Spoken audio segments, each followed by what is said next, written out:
As time has moved forward, technology has made its advances upon society. Many of these advances are good, such as horse-drawn buggies have been replaced by cars, and the internet has replaced the local library. However, some of these advances are not for the benefit. Reading books has almost become a lost art form. It has been made obsolete by many in our society because most people don't want to take the time to read a good book. Now, I know most students will inwardly groan when a teacher pulls out a book and says, "We're going to read some literature today." Most teenagers and adults do not want to pick up a book and read it because they would rather watch movies or play video games. This is a great tragedy because reading has so many benefits along with being enjoyable. Reading will almost always increase the vocabulary of the person who decides to pick up a book, and it will broaden the worldview and perspective of the person who reads. At the end of this video, I would like to give some suggestions to anyone who is even remotely thinking about reading. Increased vocabulary is one of the benefits that a person will begin to see when they begin to read a book. I'm an education major, and one of the things we were taught in the teaching reading class was that every child needs to increase their sight words. Now, a sight word is very simple.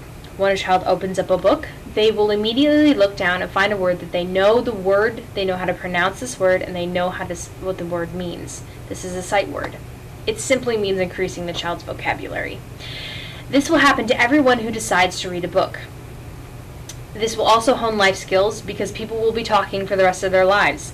There is very little substance behind what we say because we say the same things every single day.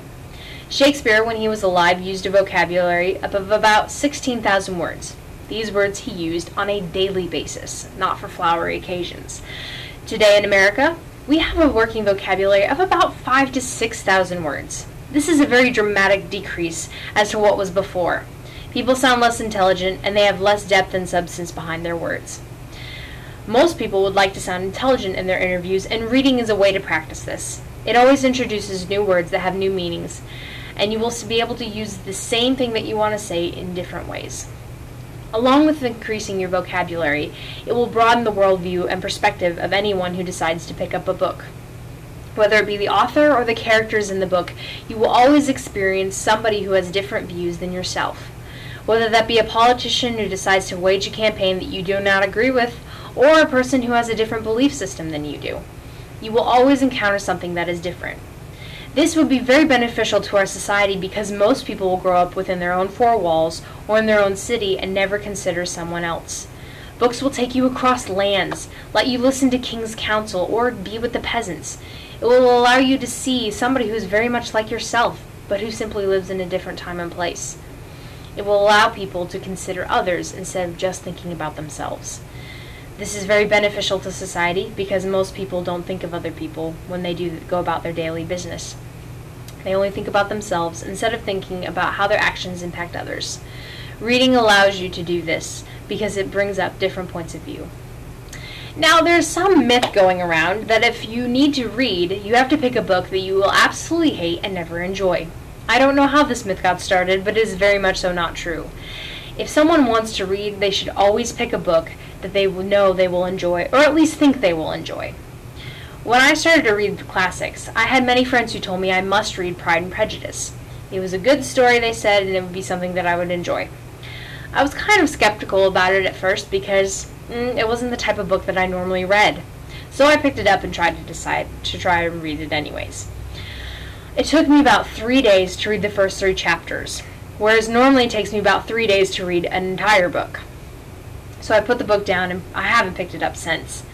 This just goes to show if somebody picks up a book, if I hadn't decided to read before, if I hadn't read before, then I probably wouldn't have been encouraged to read anymore. I would have been discouraged that I don't like reading and I wouldn't have tried it again. So to anyone who's just starting off reading, I would encourage them to read something that is more modern. Read something that has our everyday language in it because the stories will be more, you will be able to understand the stories more, and it will hopefully be less complex. And to anyone who says, I've been reading for a long time, I really don't need this type of advice, you can always branch out.